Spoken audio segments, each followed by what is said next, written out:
Hello everyone. आज हम assignment worksheet 5th करेंगे जो कि साइंस की है, क्लास 9th की है और 16 सितंबर की है। तो स्टार्ट करते हैं इसको।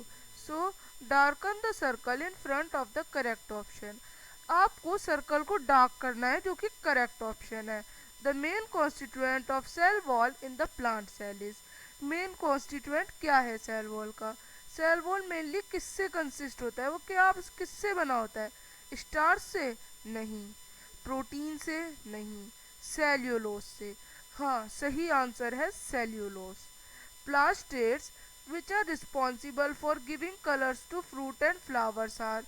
कौन देता है? क्लोरोप्लास्ट तो हरे होते हैं, ये तो बिल्कुल ही नहीं देंगे।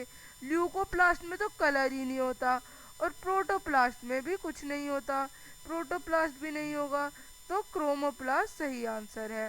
तो क्रोमोप्लास्ट। अब which of the following is present in onion cell but not in human cheek cell.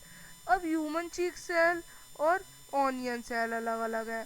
Onion cell plant cell में आता है, और जो चीक सेल है वो आता है ह्यूमन सेल में, एनिमल सेल में। तो क्या नहीं होता ह्यूमन सेल्स में? एनिमल सेल में क्या नहीं होता? Cell wall. और प्लांट सेल में यानी ऑनियन सेल में क्या होगा? Cell wall. तो यही बस एब्सेंट है ह्यूमन चीक सेल में। If we place some red blood cell in following solution, in which of the solution these cell increase in size. तो अगर हम रेड ब्लड सेल को किसी सोल्यूशन में रखें और उस सोल्यूशन का नाम बताना है जिसमें अगर हम रखें तो जो वो है वो सूज जाए, बड़ा हो जाए थोड़ा, तो ये किस में होता है? हाइपर में तो सिकुड़ जाता है, हाइपो में बढ़ जाता है उसका साइज, और आइसो में नॉर्मल ही रहता है। तो कौन सा आएगा? हाइपोटोनिक। अब which of the following is an example of a single cell that does not function as a full fledged organism. So कौन है ये? WBC है। अब which of the following is not involve in the synthesise of protein. Protein की synthesise में कौन involve नहीं है? तो राइबोसोम इन्वॉल्व होता है, राइबोसोम से सारे वर्क होते हैं। रफ यार ये भी होता है क्योंकि इसका स्ट्रक्चर ही रफ होता है, क्योंकि इस पे राइबोसोम होते हैं, तो ये भी इन्वॉल्व है एक तरह से। और गोल्गी बॉडीज भी होती हैं, ये इंफॉर्मेशन को ट्रांसपोर्ट वगैरह करती हैं। पर स्मूथ ईआर बिल्कुल भी इन्वॉल्व नहीं होता। तो ऑप्शन क्या आएगा? Smooth ER.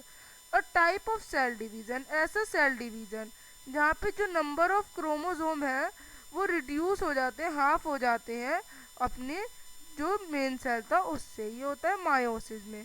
अब which of the cell organelle is called suicidal bag? Lysosome. अब अगला 9th और 10th क्वेश्चन में हमको एक रीजन दिया है और एक एस्ट्रेशन दी है।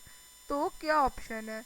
या तो एस्ट्रेशन और रीजन दोनों ट्रू होंगे और एस्ट्रेशन का रीजन करेक्ट होगा, या तो एस्ट्रेशन और रीजन दोनों सही है पर एस्ट्रेशन का ये रीजन नहीं होगा, या तो एस्ट्रेशन ट्रू है पर रीजन ही गलत दे रखा है, या तो एस्ट्रेशन ही गलत है पर रीजन जो बता रखा है वो सही है। तो है a virus is a prokaryotic organism, ये गलत है। अब a virus is a living when it is in host, अगर वो किसी के अंदर होता है तो वो लिविंग होता है। तो ये ना ही प्रोकैरियोटिक है ना ही यूकैरियोटिक है। तो यहाँ पे एस्ट्रेशन गलत है, तो डी आएगा। अब 10th, mitochondria is known as powerhouse of cell. Mitochondria को पावर हाउस कहा जाता है सेल में, क्योंकि इसमें एटीपी प्रोड्यूस होते हैं जो कि क्या देते हैं? ये एनर्जी प्रोवाइड करते हैं सेल को। तो ये प्रोड्यूस का होता है माइटोकॉन्ड्रिया में। तो ये बिल्कुल सही है।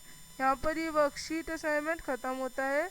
अब हम मिलेंगे नेक्स्ट असाइनमेंट वर्कशीट के साथ, तब तक के लिए बाय।